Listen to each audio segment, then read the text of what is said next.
L'intérêt et le sens de récompenser les meilleurs, c'est un exemple, c'est faire des exemples.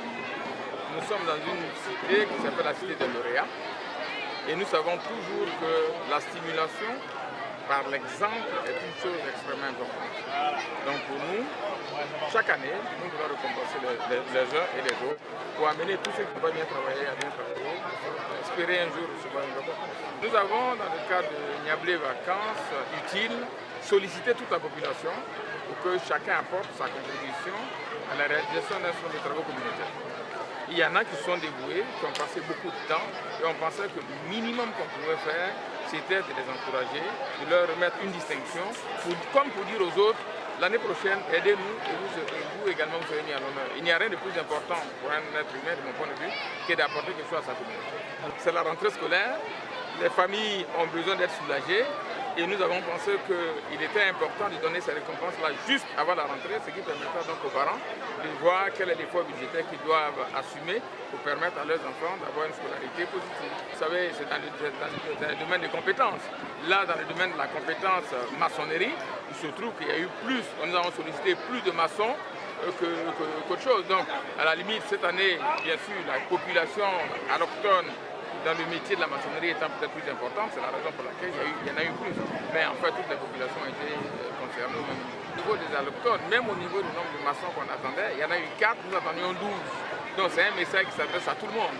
Et donc peut-être qu'on n'avait pas assez communiqué, je dirais, en Agni, pour permettre à nos parents de comprendre. Vous savez très bien que les allochtones qui arrivent ici, la plupart des gens maîtrisent leur langue, certes, mais tout le monde se débrouille pour maîtriser le français un peu.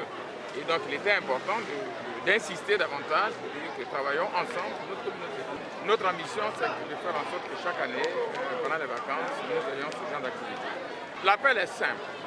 Nous sommes dans une commune à l'intérieur du pays. Tout le monde sait que les communes à l'intérieur du pays n'ont pas assez de moyens.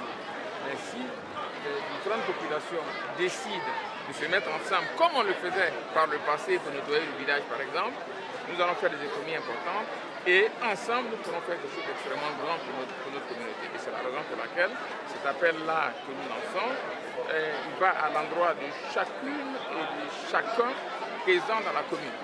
Je suis persuadé que si chacun donne un peu de son temps, un peu de moyens, même si l'État qui a des moyens assez limités, on doit le reconnaître, nous apporte un concours qui n'est pas au niveau de nos attentes par rapport aux besoins, la commune de Niablé pourra se développer de façon beaucoup plus harmonieuse. Nous sommes confrontés à Niablé comme dans toutes les villes de la Côte d'Ivoire au manque de moyens. Nous avons deux tricycles, nous avons des moyens d'enlèvement des ordures qui ne sont pas à la hauteur du volume des ordures qu'on dégage. Et c'est pourquoi vous vous souviendrez que l'activité Niablé Ville Propre, nous étions engagés à la refaire de façon cyclique. Le jour où nous avons fait cette activité, nous avions arrivé à faire 800 tonnes de déchets. Et 800 tonnes de déchets, pour dire comme il y avait cette accumulation. Donc nous avons l'intention de reprendre ça, mais les moyens techniques que nous avons ne nous permettent pas, en tout cas, d'éviter ce genre de choses.